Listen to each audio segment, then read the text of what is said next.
सभापती महोदय, मी या ठिकाणी 2024-25च्या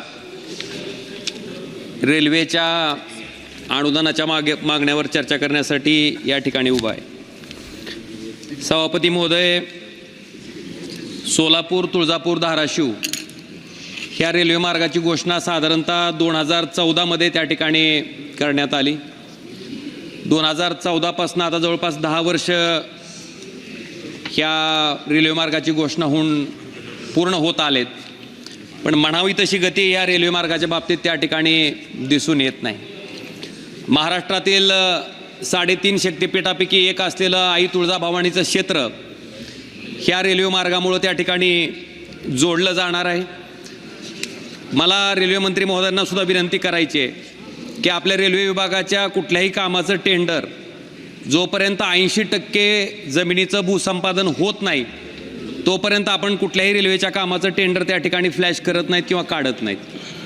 पण सभापती महोदय, बहुतेक निवडणुकीची गडबड होती, घाई होती, त्याच्यामुळं भूसंपादन झालेलं नसताना सुद्धा ह्या कामाचं टेंडर त्या ठिकाणी काढलं गेलं। ठीक आहे, काढलं गेलं, त्याच्याबद्दल आमचं काही म्हणणं नाही आहे, पण भूसंपादनाच्या बाबतीत सुद्धा तेवढ्याच ताकदीनं त्या ठिकाणी लवकरात लवकर प्रयत्न करून जे 80% भूसंपादन ह्या रेल्वेच्या कामाला सुरुवात होण्यासाठी आवश्यक आहे ते तातडीने त्या ठिकाणी पूर्ण करून घेण्यात यावं आणि सोलापूर, तुळजापूर, धाराशिव हा रेल्वे मार्ग त्या ठिकाणी लवकरात लवकर पूर्ण करावा। सभापती महोदय, मला आपल्या माध्यमातून रेल्वे मंत्री महोदयांना अवगत करायचं आहे की धाराशिव जिल्हा हा आकांक्षित जिल्हा आहे, ॲस्पिरेशनल डिस्ट्रिक्ट आहे।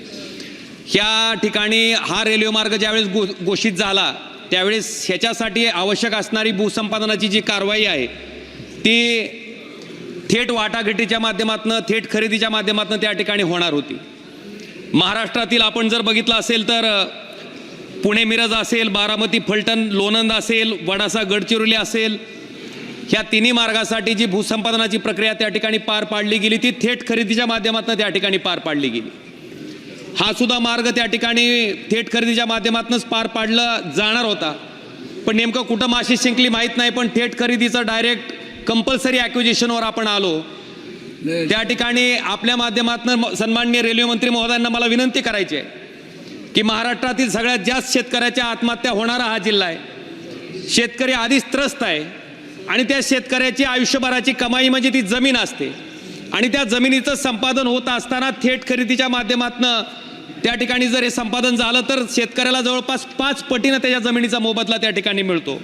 पण आपण जर कंपल्सरी ॲक्विजिशन त्या ठिकाणी जमिनीचं केलं तर मात्र त्या शेतकऱ्यावर त्या ठिकाणी अन्याय होतो आणि 4 पटीनंच त्या ठिकाणी मोबदला त्या शेतकऱ्याला त्या ठिकाणी मिळतोय। त्यामुळं आपल्या माध्यमातून सन्माननीय रेल्वे मंत्री महोदयांना माझी कळकळीची विनंती आहे की या प्रकरणामध्ये आपण लक्ष घालावं आणि शेतकऱ्याच्या बाजूनं न्याय देण्याच्या दृष्टीनं त्या ठिकाणी थेट खरेदीच्या माध्यमातून ही भूसंपादनाची कारवाई त्या ठिकाणी केली जावी, जेणेकरून शेतकऱ्यांना त्या ठिकाणी जमिनीचा जो मोबदला आहे तो त्या ठिकाणी 5 पटीनं मिळू शकेल।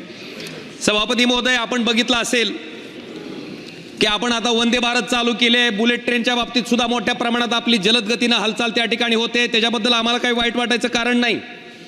जागतिक स्पर्धेबरोबर स्पर्धा करत असताना जागतिक लेवलला आपण ह्या सगळ्या गोष्टी करणं अभिप्रेत आहे, त्याच्याबद्दल आमचं काहीच म्हणणं नाही। पण सभापती महोदय, ज्यावेळेस आम्ही स्वतः रेल्वेनं प्रवास करण्यासाठी धाराशिवच्या रेल्वे स्टेशनला येतो त्यावेळेस जनरल डब्याची जी अवस्था असते ती अतिशय बघवत नाही, म्हणजे त्याच्या बाबतीत नेमकं माणसंच प्रवास करतात का जनावर प्रवास करतात अशी अवस्था त्या जनरल डब्याची झालेली आहे।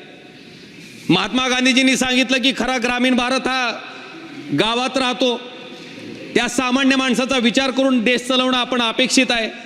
बुलेट ट्रेन झालं, वंदे भारत झालं, ठीक आहे, त्याच्याबद्दल आमचं काही म्हणणं नाही, पण या जनरल डब्यामध्ये प्रवास करणाऱ्या लोकांची व्यथा, अवस्था, परिस्थिती आपण त्या ठिकाणी जाणून घेणं गरजेचं आहे। आपण त्यांना सुद्धा माणूस म्हणून त्या ठिकाणी त्यांचं जाणं, त्यांचा प्रवास त्या ठिकाणी मान्य करणं गरजेचं आहे आणि जनरल डब्याची सुद्धा तेवढ्या प्रमाणात संख्या वाढवणं गरजेचं आहे, त्यांचा प्रवास सुसह्य करणं गरजेचं आहे। कारण जनरल डब्यामधल्या एखाद्या माणसाला जर बाथरूमला जायचं असेल तर अर्धा तास त्याला राहिलेल्या ठिकाणापासून निघावं लागतं, तेव्हा त्याची बरोबर अर्धा तासानं तो त्या इच्छित स्थळी पोहोचतो। इतकी दुरावस्था त्या जनरल डब्याची झालेली आहे। माझ्याकडे आलेल्या रेल्वे गाडी आली बिदरवरनं, की अक्षरशः जनरल डब्यामध्ये घुसण्यासाठी लोकांनी मधनं दरवाजे बंद केलेले असतात, ही लोक बाहेरून वाजवत असतात की उघडा उघडा दार उघडा, अशी बिकट अवस्था त्या ठिकाणी झालेली आहे. त्याच्यामुळं निश्चित वंदे भारत करा, बुलेट ट्रेन करा, त्याच्याबद्दल आमचं काही म्हणणं नाही. पण त्याचबरोबर ह्या सामान्य माणसाच्या जगण्याला सुद्धा, ज्याच्यामध्ये भारत देशातील फार मोठी लोकसंख्या कव्हर होते, त्या माणसाचं जगणं सुद्धा जनरल डब्यामध्ये संख्या वाढवून किंवा त्याच्यात बाबतीत काही इम्प्रूव्हमेंट करून आपण त्याचं जीवनसुद्धा प्रवासाचं सुसह्य करावं, ही सुद्धा विनंती मी आपल्या माध्यमातून सन्माननीय रेल्वे मंत्री महोदयांना करतोय. सभापती महोदय, आपण बघितलं असेल, अपंग असतील, ज्येष्ठ नागरिक असतील, पत्रकार असतील, यांना रेल्वेच्या प्रवासात पूर्वी सूट होती. अचानक कोरोनाच्या नंतर ती सूट आपण त्या ठिकाणी बंद केली. बंद झाल्याच्या नंतर आम्ही अनेक वेळेस, मी मागच्याही टर्मला होतो, मागच्याही टर्ममध्ये अनेक वेळेस या सभागृहाच्या माध्यमातून सन्माननीय रेल्वे मंत्री महोदयांना भेटून सुद्धा मागणी केली की ही जी सूट होती अपंग, ज्येष्ठ नागरिक आणि पत्रकार बांधवांना प्रवासातली रेल्वेच्या, ती सूट त्या ठिकाणी पूर्ववत प्रमाणे त्या ठिकाणी चालू ठेवावी, ही सुद्धा मागणी मी आपल्या माध्यमातून सन्माननीय रेल्वे मंत्री महोदयांना करतोय. लातूरची एक रेल्वे फॅक्टरी आहे. प्रत्येक निवडणुकीचं वर्ष आलं की त्या फॅक्टरीचं उद्घाटन होतंय. आता मला वाटतं दुसरी वेळ आहे या फॅक्टरीचं उद्घाटन व्हायची, पण अजूनपर्यंत त्या लातूरच्या कोच फॅक्टरीमधून तयार झालेला डबा काय बाहेर पडलेला नाही अजून. उद्घाटन मात्र 2 वेळेस झालंय. त्यामुळं जे काही करायचं आहे ते नुसतं फक्त निवडणुकीच्या पुरतं, उद्घाटनाच्या पुरतं मर्यादित न राहता, आपण जी घोषणा, जे आश्वासन त्या ठिकाणी त्या भागातल्या जनतेला दिलंय, ते आश्वासन पूर्ण होण्याच्या दृष्टीनं लवकरात लवकर डब्याची निर्मिती त्या ठिकाणी त्या रेल्वे कोच फॅक्टरीमधनं लातूरच्या व्हावी, ही सुद्धा कळकळीची मागणी मी आपल्या माध्यमातून सन्माननीय रेल्वे मंत्री महोदयांना करतोय. सभापती महोदय, आपण बघितलं असेल, आमच्याकडं पूर्वी नॅरो गेज होतं. ब्रिटिशाच्या काळापासून रेल्वे मार्ग होता. त्या नॅरो गेजचं रूपांतर त्या ठिकाणी ब्रॉड गेजमध्ये झालं. ब्रॉड गेजमध्ये रूपांतर झाल्याच्या नंतर मी रेल्वे विभागाच्या बऱ्याचशा अधिकाऱ्याला विनंती केली की बाबा तुमची जमीन नेमकी कुठपर्यंत आहे, त्याच्या मालकीच्या हक्काच्या बाबतीत तुमच्याकडे काय कागदपत्र आहेत ते संबंधित शेतकऱ्यांना द्या. कारण मतदारसंघातले शेतकरी त्या दोन्ही बाजूचे कायमस्वरूपी माझ्याकडे येत राहतात की रेल्वेवाले येतात, एक खुंटा गाडून जाते आणि म्हणते चला आमची जमीन इथूनच आहे.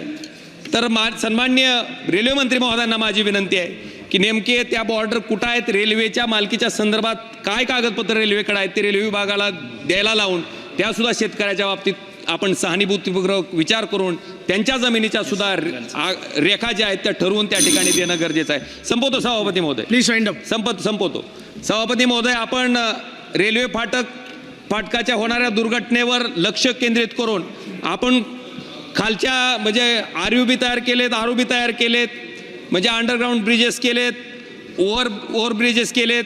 पण हे ब्रिजेस करत असताना मला आपल्याला विनंती करायची की पावसाळ्यामध्ये जूनच्या महिन्यात त्या ठिकाणी ज्यावेळेस शेतकऱ्याला पेरणीसाठी सगळ्यात जास्त आवश्यकता असते त्याच्या शेताकडे जाण्याच्या बाबतीत, डायरेक्ट आपण आलो, जुने जे रस्ते होते प्रचलित ते रस्ते बंद करून टाकले, कुठं अंडरग्राऊंड ब्रिज केलाय.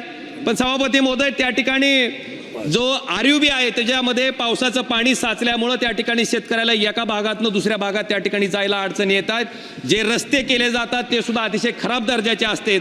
माझी रेल्वे मंत्री महोदयांना विनंती आहे की नेमकं कुठल्या पद्धती इस्टिमेट रेल्वे विभाग तयार करतो ह्याच्या बाबतीत सुद्धा आपलं लक्ष असणं गरजेचं आहे.